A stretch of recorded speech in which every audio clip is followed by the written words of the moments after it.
G'day nature lovers. Hope everyone's doing well. Just looking up this lovely lady right here. It's beautiful Southern Cassowary.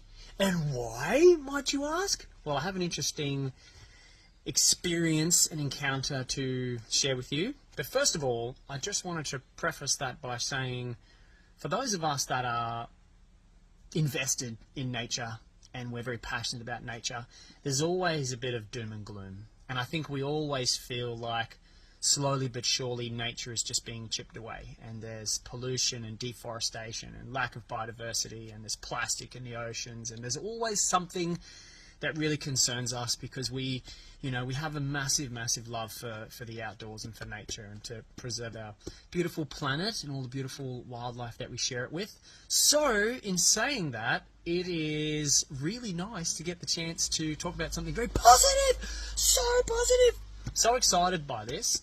I've been doing nature and wildlife tours for 17 years, and it is quite rare that something like this happens that really just boosts your wildlife spirits. Recently, one of our guides was fortunate enough to come across a young, looks like a sub-adult female Southern Cassowary on the Atherton Tablelands in an area where perhaps no one has seen them there since 1994, from what I can find online. Now, I could be wrong, but I know that I've been guiding up there for many years, and it's certainly never happened to me or anybody else that I know in the industry for a long time. So this is an amazing and very exciting discovery. Now, we share lots of cassowary footage and photos all the time. They're very special, they're iconic, they're endemic, they're incredibly interesting prehistoric animals. Why is this footage so much more special than everything that we've posted previously? It's because the Atherton Tablelands was very heavily logged for about a century, from the 1870s to the 1970s. And a lot of the national parks are in fragments. They're small, isolated fragments. Now, have a look at this image here. This shows you the pocket of rainforest around Lake Eacham, which is one of the volcanic extinct Mar volcanoes of the Tablelands. There's a tiny corridor between the two crater lakes, and then also between these two crater lakes stretching into Gadgara National Park, which also connects up to the Gillies Highway, which is the road that we take to get to the Atherton Tablelands, where some people have been spotting cassowaries on the road there, including Melanie on this exact same day, and myself included. I've had experiences there as well. So that means organisations that are concentrating on tree planting on the Atherton Tablelands, like Terrain and Teak and many others, and I don't know who all of you are.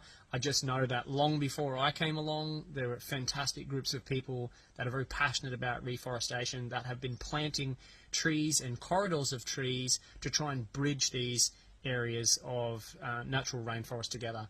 And what better reward?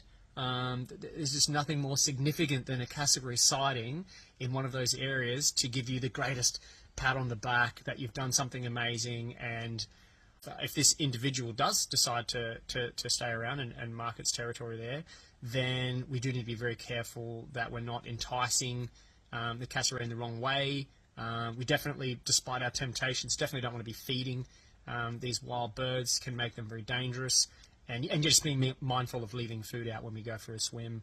But hopefully we can help sustain a wild population of southern cassowaries around the Crater Lakes National Park on the Atherton Tablelands. We've been very lucky to witness them in the Daintree for many years, and further south along the Cassowary coast. But this is an amazing example of where significant areas of the Tablelands were cut down years ago, and a small group of really passionate ambassadors for nature have been planting trees there since what seems like the 1970s, 1980s, and now have a look at this amazing and very significant reward for all of that hard work. So well done to everyone involved in all the tree planting on the Tablelands. That's so incredible. I'm overwhelmed. I cannot wait to have this experience myself. So thanks for tuning in, guys, and all the best. Have a great afternoon.